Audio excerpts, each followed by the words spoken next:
Welcome back, fellow armchair generals. This is Gamer 1745 here with my continuing playthrough of Hearts of Iron 3 with Black Ice 8.52. Alright, first bit of information is I'm using a new microphone.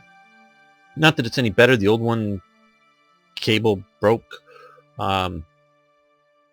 So if the sound quality needs to be raised, lowered, please let me know, volume-wise, or I think the sound quality is about equal to the previous mic, which is just okay. Maybe, do want to try to get another mic that I've yet to be able to get working that should improve things even more. But just please give feedback on that. I mean, if it's fine, I'd like to hear. We have. Okay, these guys are being slowly used up, but not so slow. Okay, well. We're continuing our battle here in the North Atlantic. Now, North Sea, and North Atlantic too.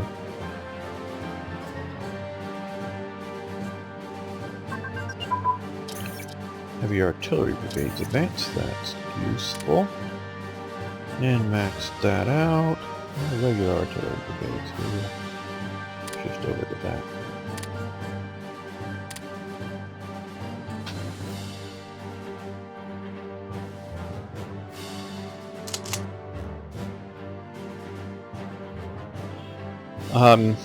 I've been rereading actually, Inside the Nazi War Machine by Bevan Alexander. Now the title is a bit of, I don't know, hyperbole, because so far reading it, there's nothing about Nazis going on in there at all. It's Inside the German War Machine would be a better title of it. I'm sure he titled it, but titled it to sell. Bevan Alexander is an excellent author. I don't know if he quite, in military strategic thinking, quite raises to the level of B.H. Littleheart or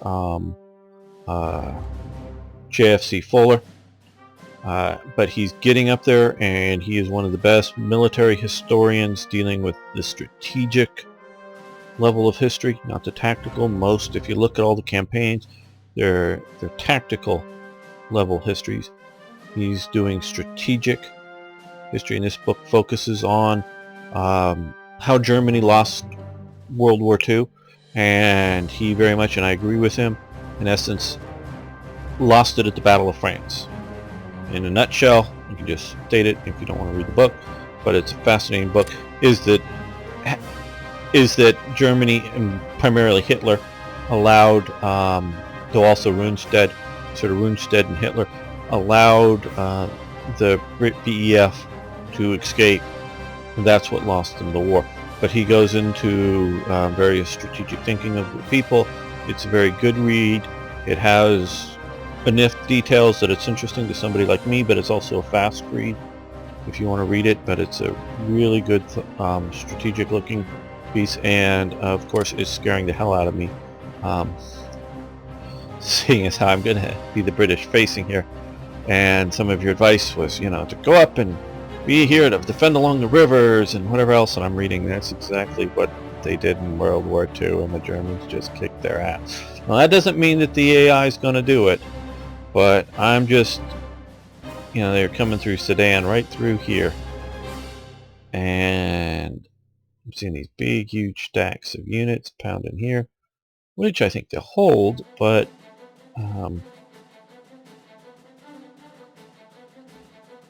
I'm afraid once they get redirected, and of course I have a puny army in comparison. So, and then I want to fight here. If we can hold them, great. If not, I want to evacuate my BEF intact as well, but I highly recommend the book to read it if you want to read military history in a strategical viewpoint. So, I'm actually listening to it on audiobook. But you can get it that way or whatever on Amazon.com, I'm sure. Okay, twin engine armament. Research has advanced. Okay, we will let that sit there for who it is. Improved naval. Direct fire unit training.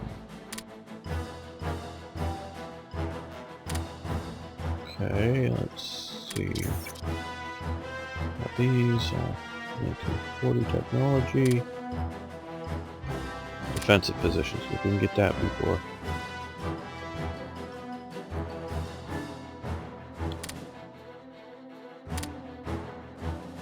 That'll be useful anytime, but before the big attack.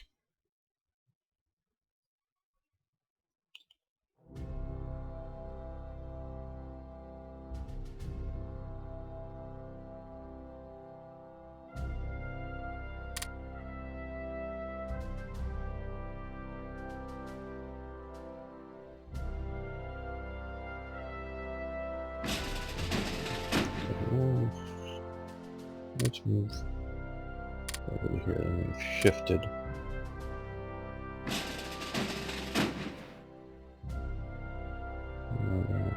We're rating conflict. Let's shift it to there.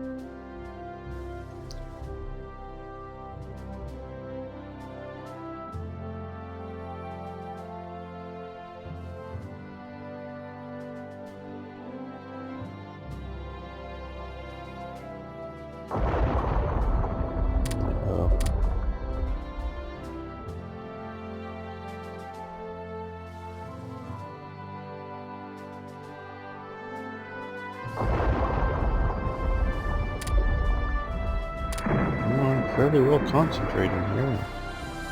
So is the French.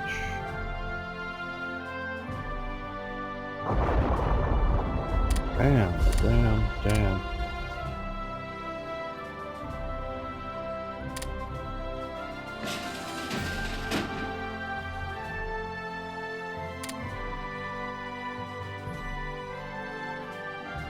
There's those bunch of motor torpedo boats. That's why they're not going to get very far.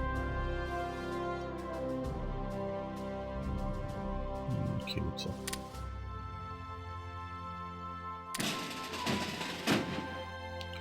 Okay, all the torpedo boats.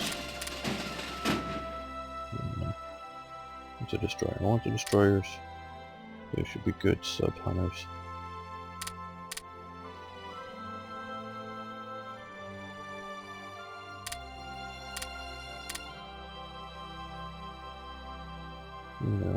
Okay. Now you guys control there.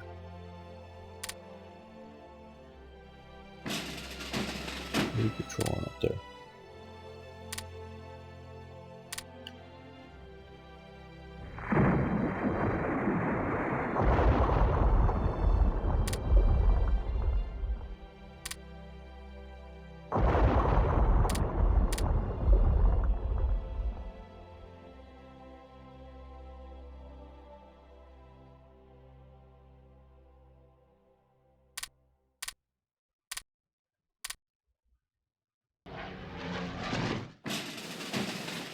I only found a couple of subs. There's 3 of them to be. A lot of torpedo boats coming in. Messing with them, good. Oh, that messes them up some, for sure.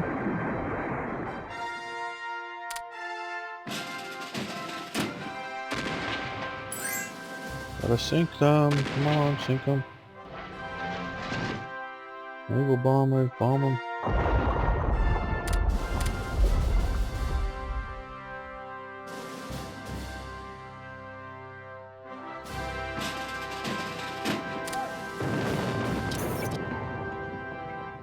Okay, snowfall ends.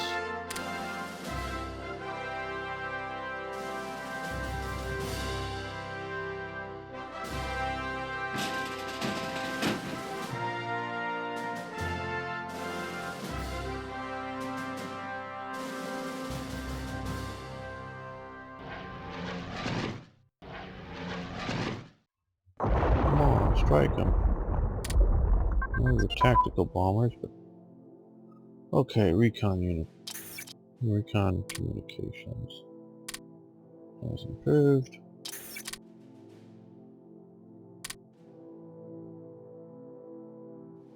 Security units.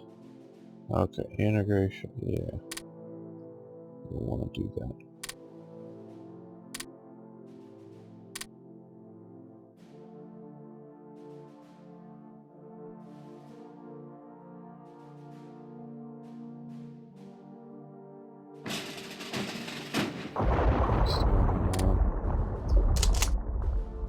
I'm going to send the second army out to the Middle East.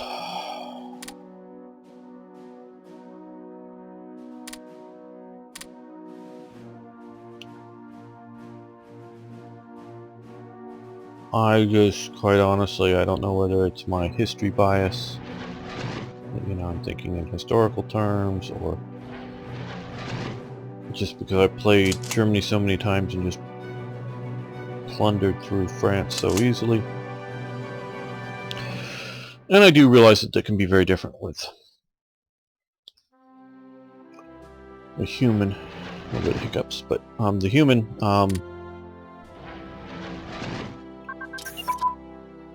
managing things a bit different than the AI.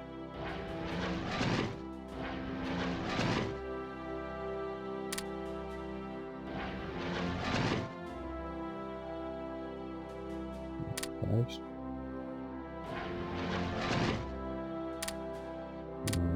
Prioritizing. Okay, mechanical computing machines. So maybe my decisions will or would have been able to defend better. I don't know for sure.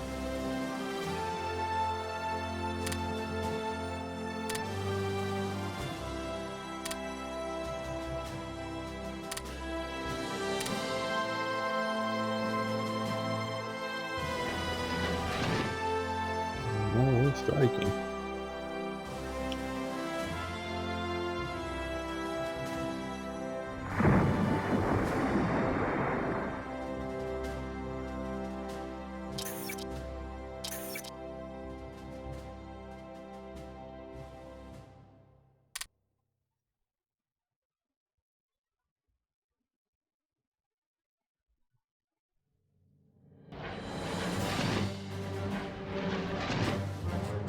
Okay, 14th group. That's the one I want to reinforce.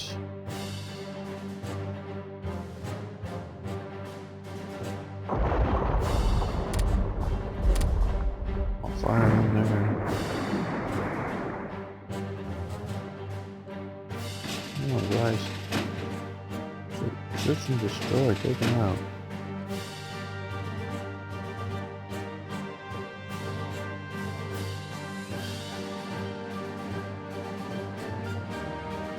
Okay. Oh, very good. Nice. Ooh, lots of them on top of them. Hungary. Well, I'm not worried that much about Hungary joining the Axis at the moment. Okay, radar for cruisers. That's excellent. That should help with our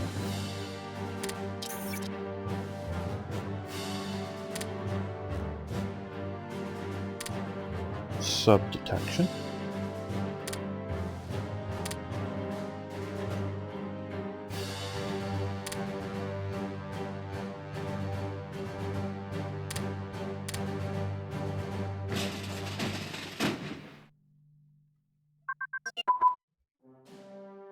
Oh, there's some suppression advance. That's good.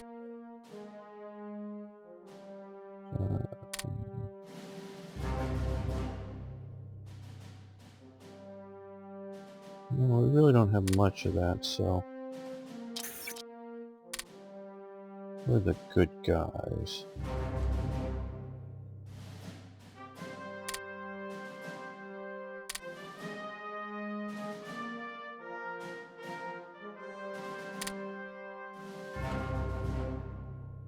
Okay. Desert warfare equipment. And radar for capital ships. That's also very good. Well, not help too much on subs, but it should help on other ships.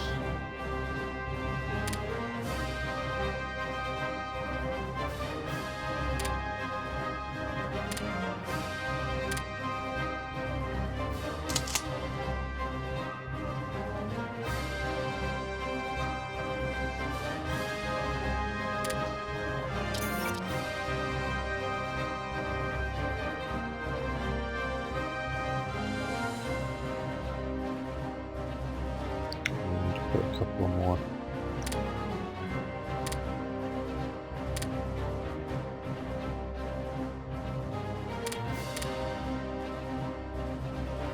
Convoys into production.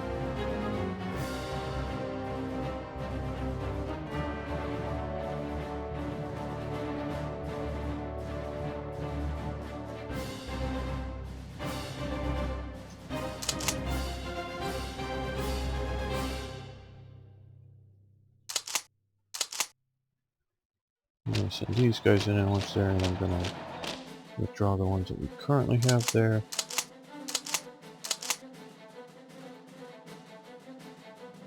So I really don't want to do that here. Withdraw the Welsh. They're getting beat up.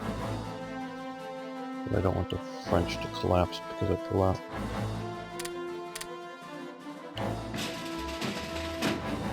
Oh, we can let them get healed up.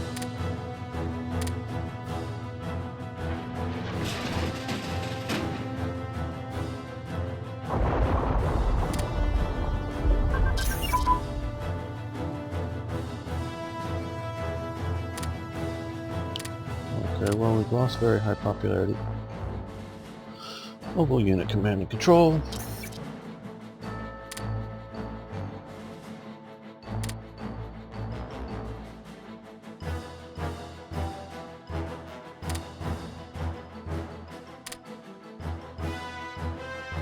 Arctic warfare, but we won't do that as well.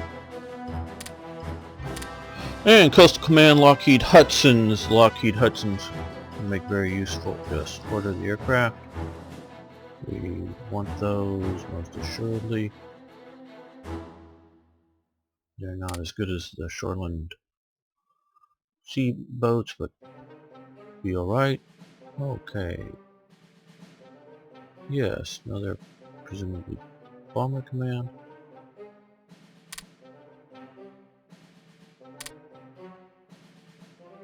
Now, will the Hudsons come into production or map?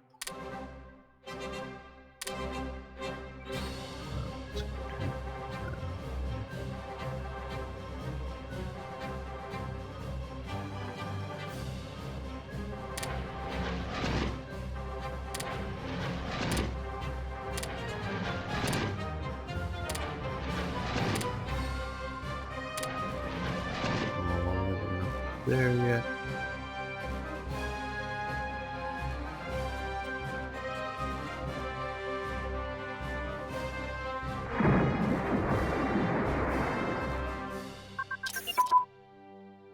Okay, here we are.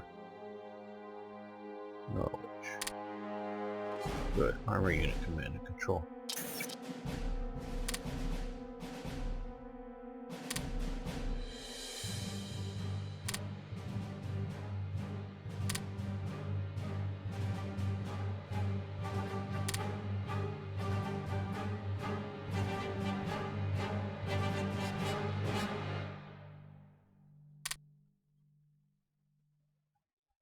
Let's improve our medium velocity guns. Okay, yes, we've taken out the Gross Bay, yay! That's a very good thing. Norwich.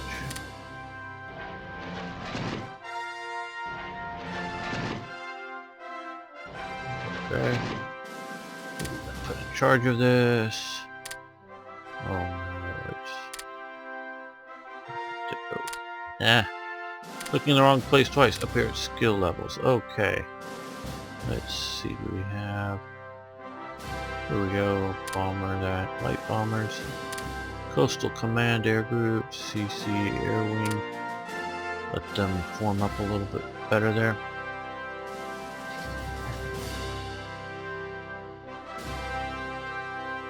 Give them priority.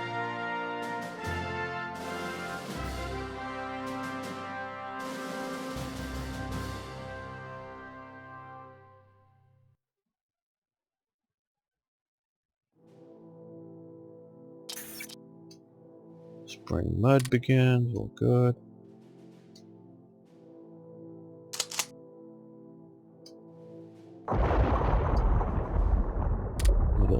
bridge. Okay, how far out are we?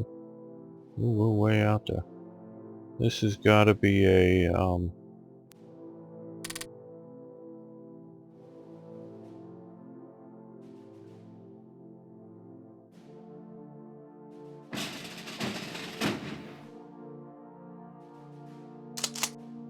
what do you call it? Okay. Commerce raider. Don't have any torpedo boats.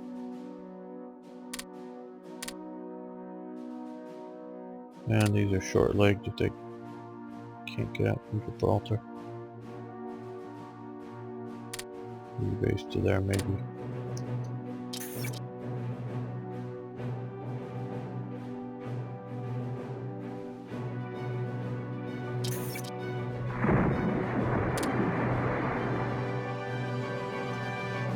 Soviet Union is being a naughty boy, annexing territories.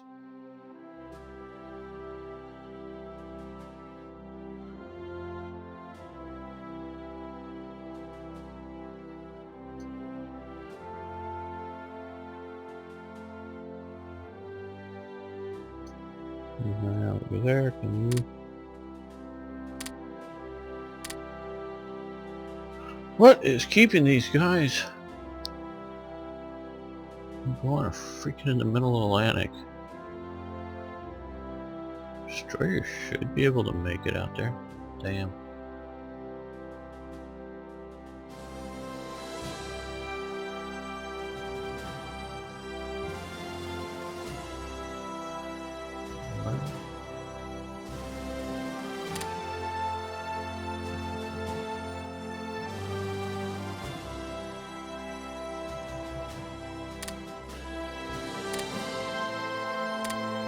Control there.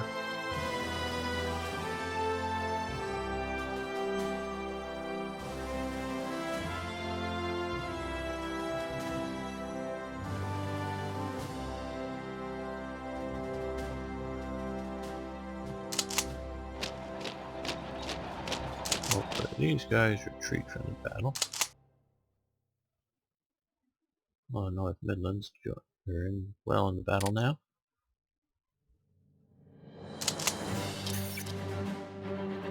Spring mud deepens, okay.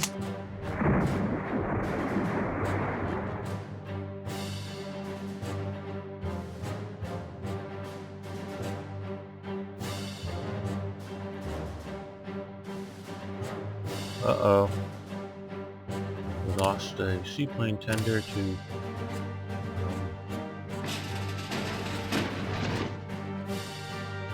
battleship. Can't quite tell what that is, but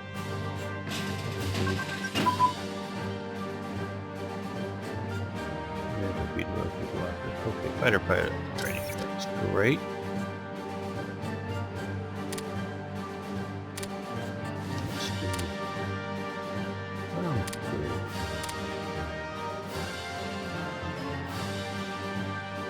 Oh, the Bismarck took it out.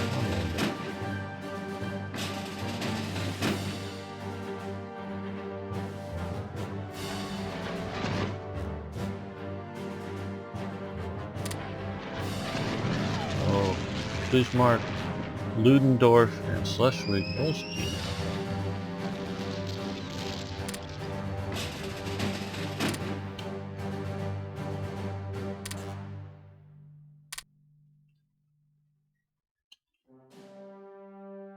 Oh, there we go. Big fight. Big fight.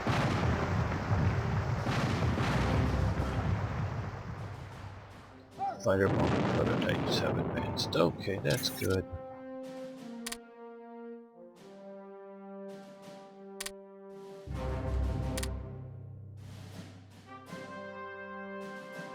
Let's improve light bombers. Let's go back to this. Bismarck, Ludendorff. Beat up. Certainly trade. Okay, well, we lost the destroyers.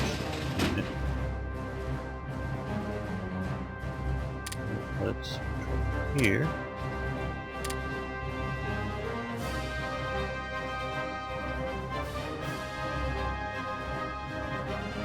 Come on. Yeah. Oh, whoa, whoa. I'll take him down. Oh, we got rid of it.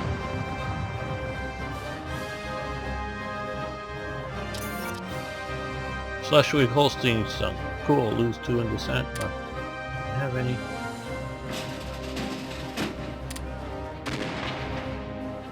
Ludendorff, Bismarck, Schleswig-Holstein, all down, down, down. Okay, I'll take that for the loss of a destroyer group and a seaplane tender. Yay! Yay! Took them down. Sunk the Bismarck.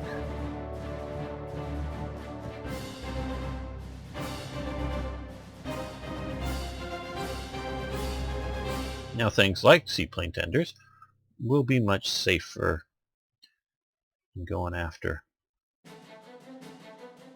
We're getting a few convoys there still.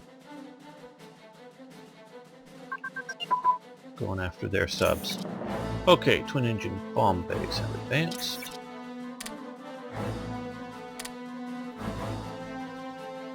That'll help our flying boats and such, so yeah. And gun ability for engine planes. Will also help on boat types.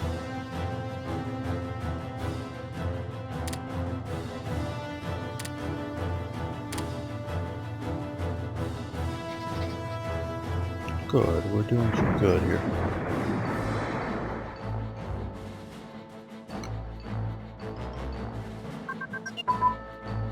And machine gun positions. So our landing craft have improved.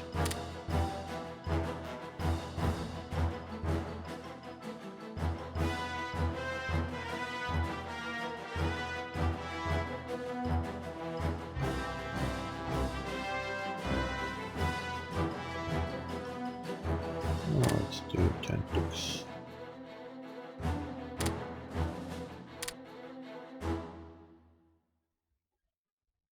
Good, we've taken out a few of their major capital vessels. Ludendorff never existed, but good name for a battleship. The Schleswig-Holstein, of course, is noted for starting very much World War II in Europe, at least, as it was in Danzig Bay and was doing fire support for the Germans there. And the Bismarck, of course, was originally sunk off here.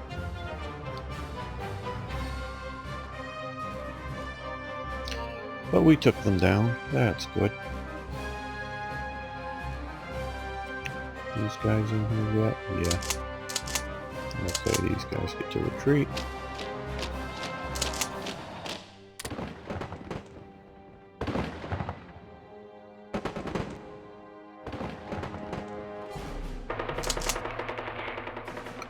Okay, well, he's now a logistics genius here.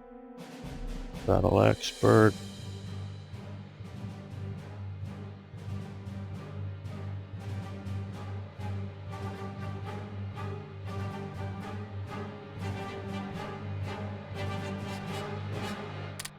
Well, you know, we're gonna change him out for this because he's destined for higher commands.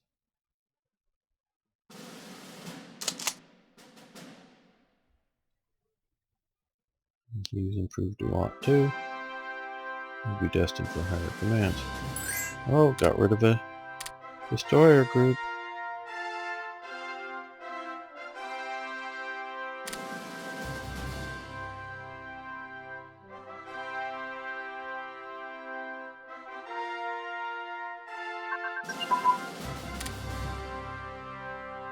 Oh, Norway and... Okay, Norway's in the fight. Germany's declared war on Norway. Okay, well... Now they're here. We can have the Highlanders ready for this. But we got these guys, so what we're going to do is put them on board here, and we're going to send them up to Narvik.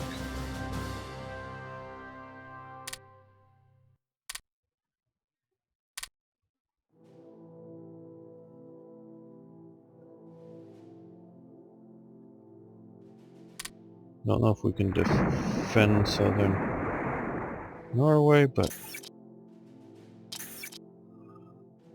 okay.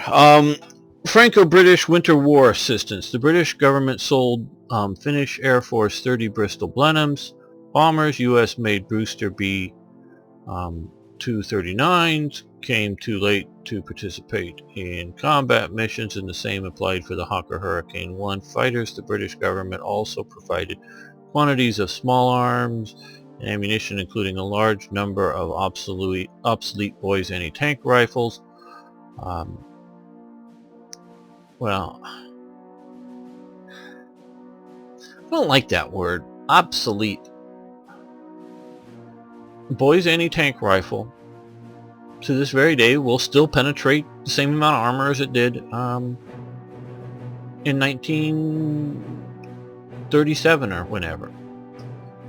It was, maybe as time went on, became no longer an effective anti-tank rifle in that it could no longer penetrate tank armor. You know, wasn't going to penetrate an elephant, that's for damn sure. Oliphant, elephant, whatever. But you could still penetrate a German half-track with it. Believe me. So now it's I got a Vickers gun there, it looks like. But picture there. But a Boys anti-tank rifle is pretty heavy, so it's you're not going to be too flexible with it. But you got some, I think, better range than a Piat. So if you've got a paired defense, you know, doesn't need to be a fortified situation, just something you've had a few hours to prepare, and the Germans attacking with half-tracks as part of the attack,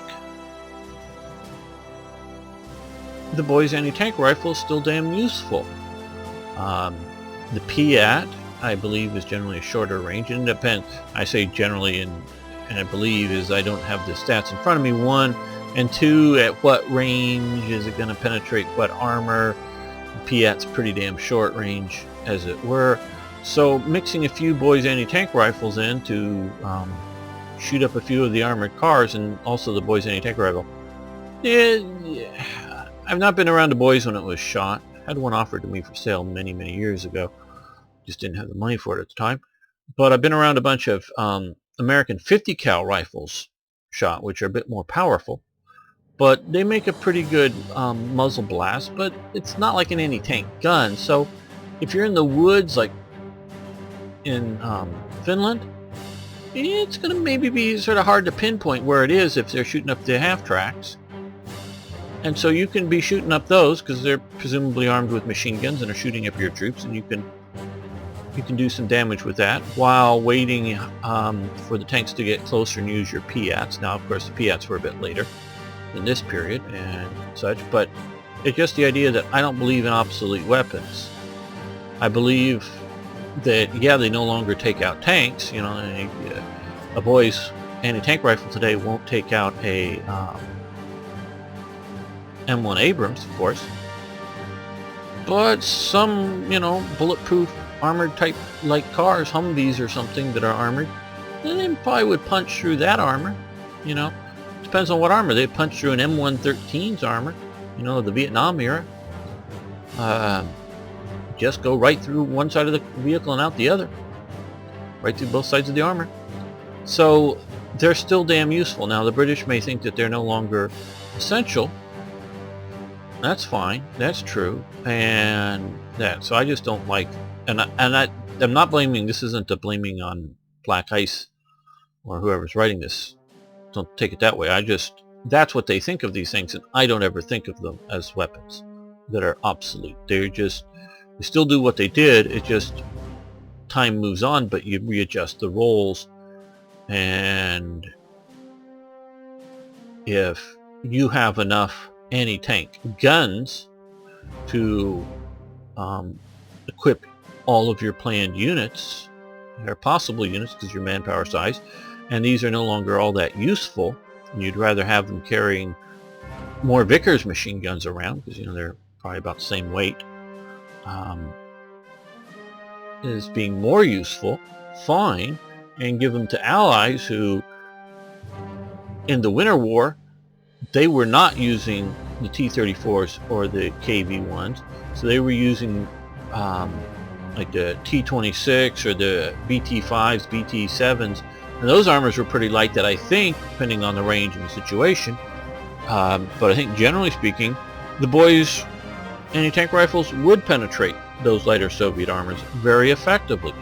And because it's the Winter War, because it's ski warfare going through the woods, an anti-tank gun, not that it wouldn't be useful to the Finns, I'm sure,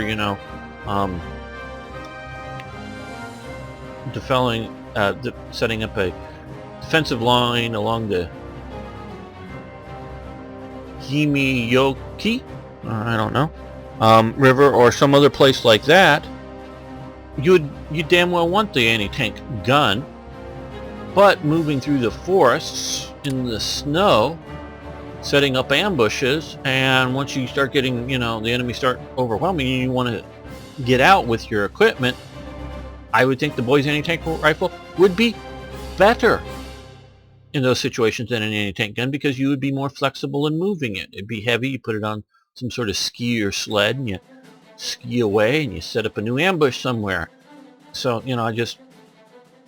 militaries think these ways, and I just disagree with their, you go, well, yep, I do have some military training, but I went through some of the ROTC years, never actually ended up going into the Army, but I studied this, I know these types of things. You just have to be flexible in your thoughts. Oh, and the anti-tank rifle is obsolete. We still use them today. The Americans during World War II, actually at the end of World War I, decided to go with an anti-tank machine gun, current model M2 heavy barrels, Maduses. We still use those today, and I was talking earlier about 50 cal rifles. Those are anti-tank rifles. Now they're done as a in the American 50 cal instead of the British 0.55 cal, but it's a bigger bullets, going slower. It's not as good caliber. We use them now.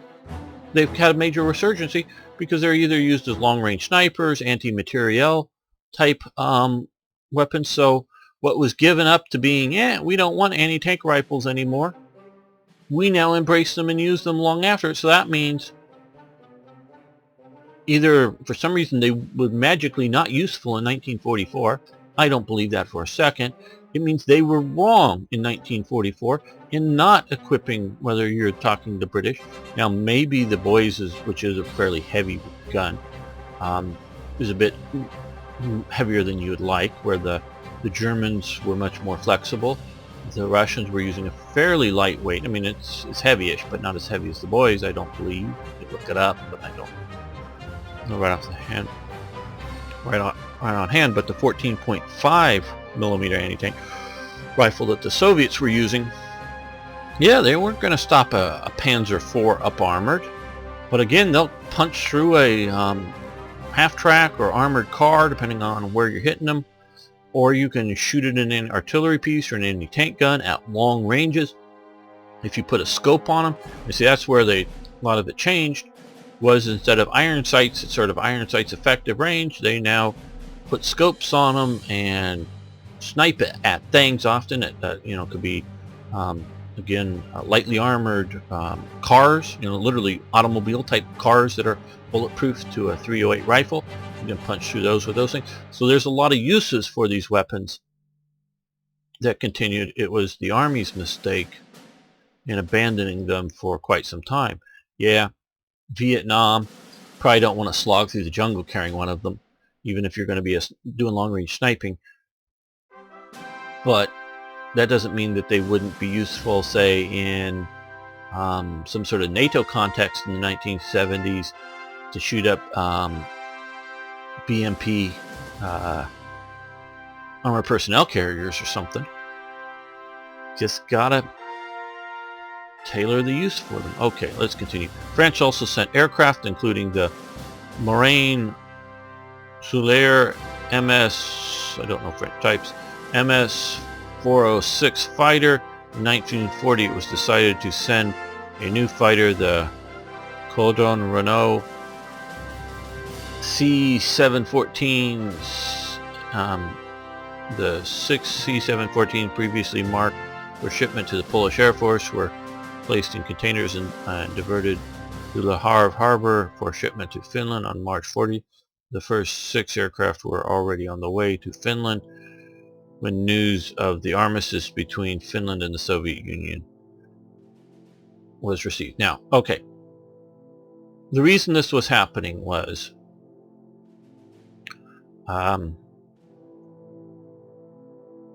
2, maybe 3 reasons. One reason, general humanitarian aid kind of thing, make everybody feel good. Britain, obviously, and it was sort of, the war was sort of at this stage. At this point, they hadn't taken Denmark yet or declared war on Norway yet, but and they're probably going to ship them through Narvik or something. But France was still looking and thought to be, everybody knew, including many of the Germans knew, that France was the preeminent military power in the world at this time. They were wrong, but that's what everyone knew. So giving over some aid to Finland, it can be done and feel good without significantly, shall we say, in their eyes, reducing your abilities to fight. So a little bit was a feel-good thing. Part of it was national strategic interest in balance of power, having Finland sitting up on the north of Russia as an existing power would be a good thing. That was also going. But the real main reason was, at this point, Germany and the Axis was aligned with the Comintern, the Soviets, at this time. The Molotov-Ribbentrop Pact was in force. It was very unclear to the Western powers whether there was going to be a war between the Soviets and the Germans, at least while there's still a war with the Allies, or maybe they would, maybe they thought Hitler might be rational, and this was going to be, the big power block of Germany, the big power block of the Soviets, and that was just sort of going to be the settlement in Europe to go forward for a significant time period. And so, although, the Western powers here were at war with Germany, Finland was at war with Germany's ally, the Soviets. So they wanted to send in aid to stymie Germany's plans, if you will, to frustrate the Soviets. That's how they were seeing this at the time. So this was, aid to the enemy of my enemy kind of thing. Whether they obviously didn't join the Allies, but that wasn't what was being asked or required of them. And it was also quite realistic that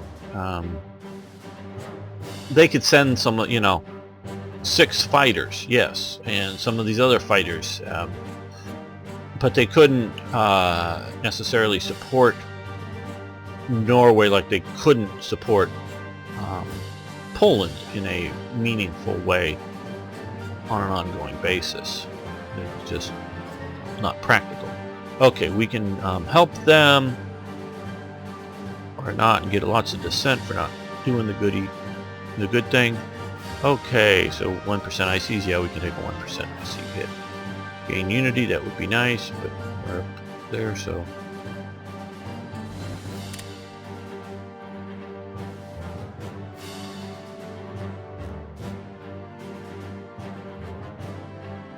Okay, So we're reinforcing Narvik. Now, we saw earlier the Altmark incident, where the British violated territorial waters and commenced actions in Norway. They were also at this time, I don't know with the reason I'm bringing it up now, I don't know if events are going to fire that would have fired Norway at peace or not, I don't know. The British and maybe the French as well, but the British were definitely mining some of the coastal waters in Norway to sink German transports moving steel out of through Norway at this time. Norway was at least pretending to be upset about this. This is part of the element why Germany was planning an attack into there. The British and the French were also planning to, in a sense, assess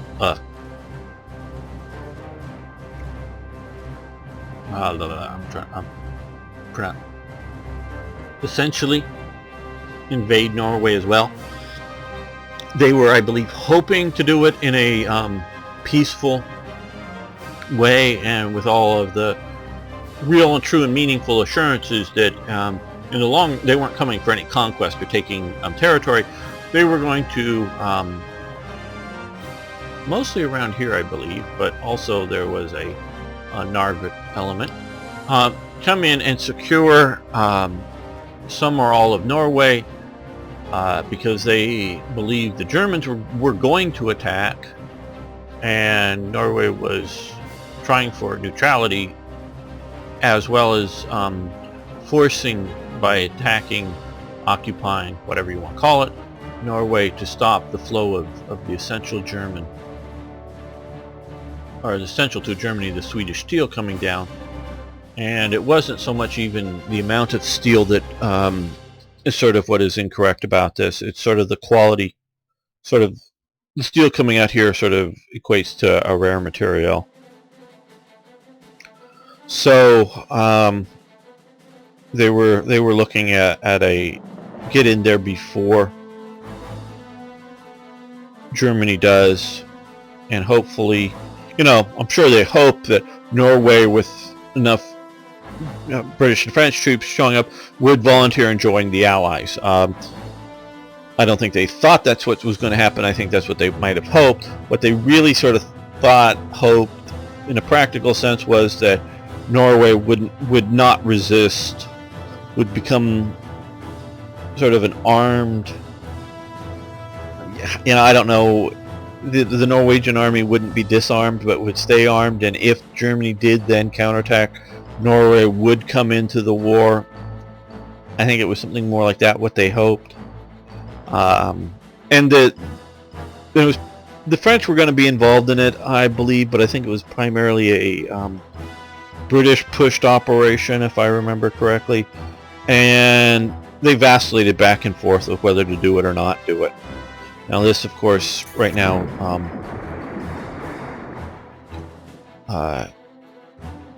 bypasses that need, because we're coming in here with them and the Allies.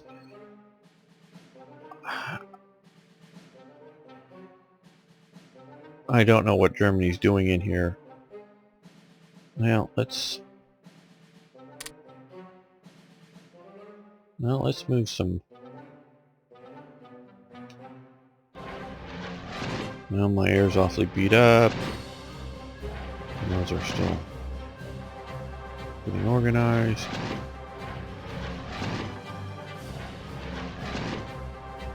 Well, these guys are doing well. Let's see if we can move them up to, well, they're already over spaced. Well, didn't know. Oh, I don't need to overly. But I think I could maybe hold Narvik even long term. Come on, we have not only light bombers, we got a flying boat they're trying to spot.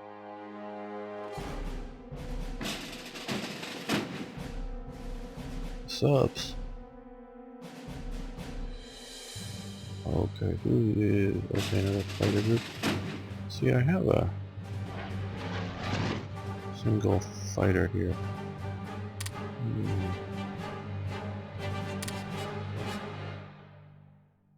Let's see. 19th. Here we go. Reinforce them.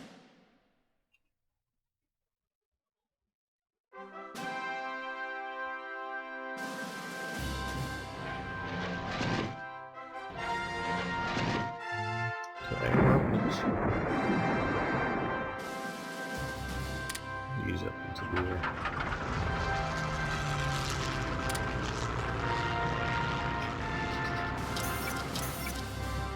Oh, we need massive reinforcements.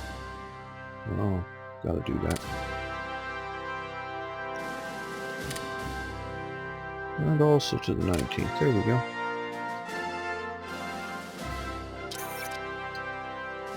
Major victory! We've won a major victory. To commemorate this event, we have awarded our forces a new battle streamer. This will no doubt inspire our troops to even greater heights and will serve to remind future generations of the sacrifice and courage. Excellent. Okay.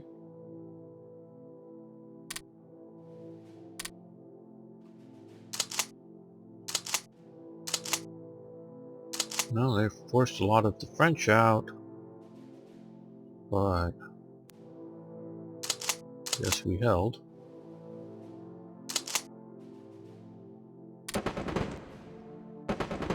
They broke.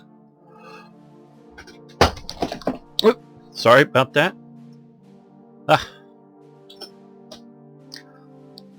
Leaned the wrong way a bit. Okay, let's continue. Don't know if I want to leave him here. Probably not. Let's send him up there and keep reinforcing. But we want these guys here.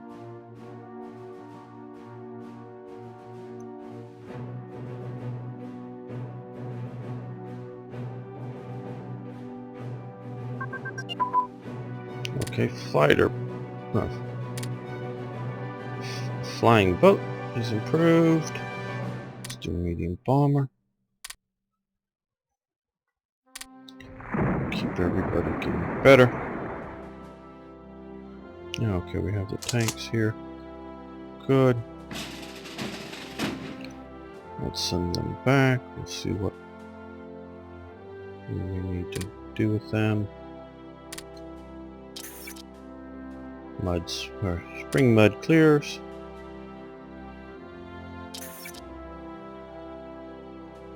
Okay, more units.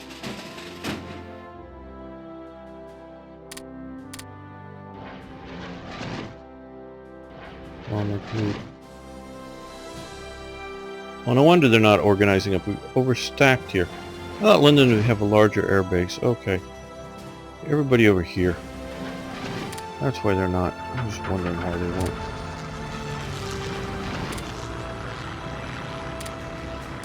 Preparing. Upgrading.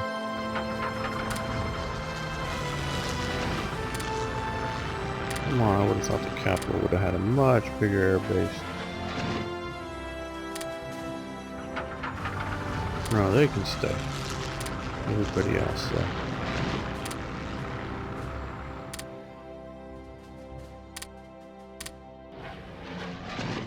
Yeah, you guys over here.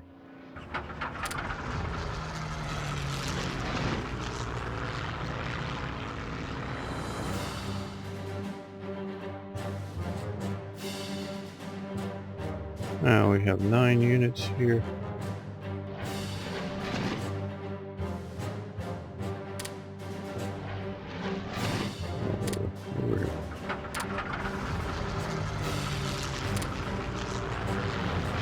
Okay, there's better.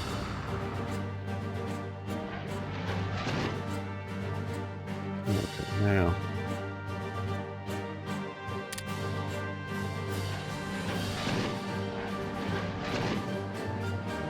bomber. Okay. 21st. I presume is a fighter based.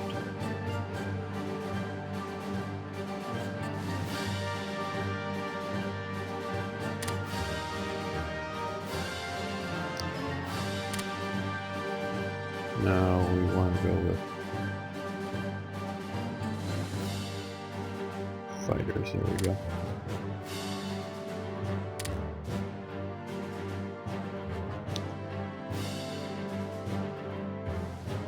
Fighter command air wing. There we go. Okay.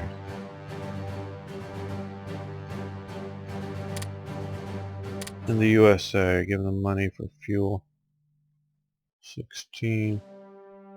No, I think we'll correct that sometime soon. But we may want to give them money for... You've been bombed or something somewhere.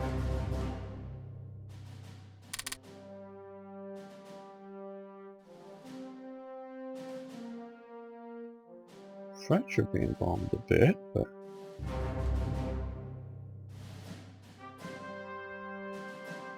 Okay, well, let's see if we can buy some more American steel.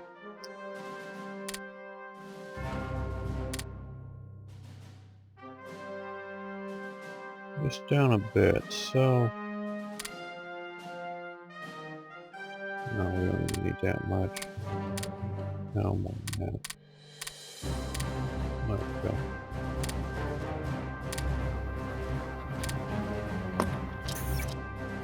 Snow eases off.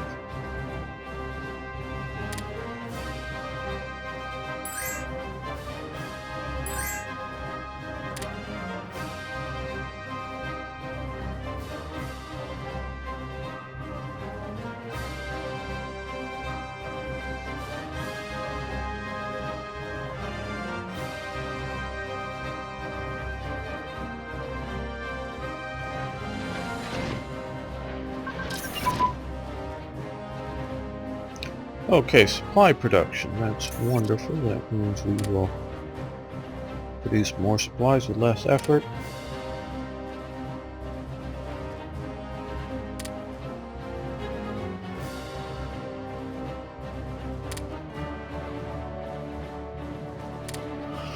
Okay, let's see. I think we want to do that.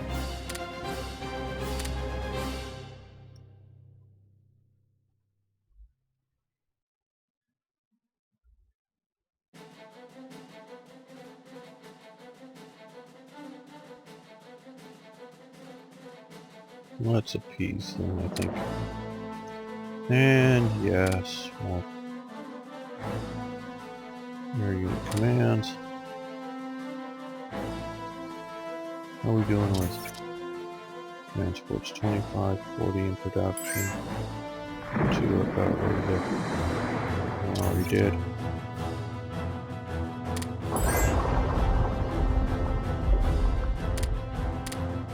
Well, they're still coming after me here.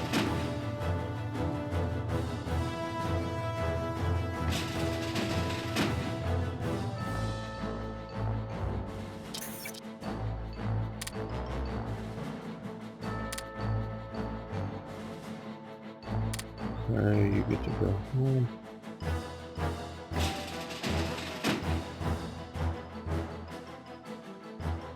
So if I pick up somebody else.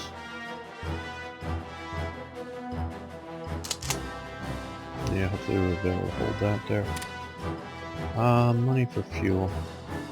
No, not fuel.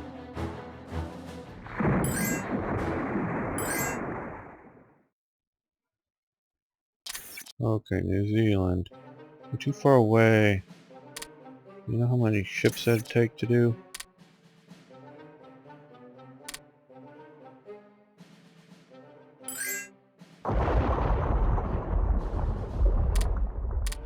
We just lost some more.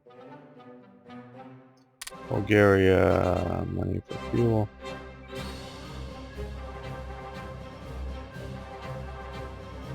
Yeah, okay. We don't have to have ships to get that. No, and an escort. Come on guys, take these guys down.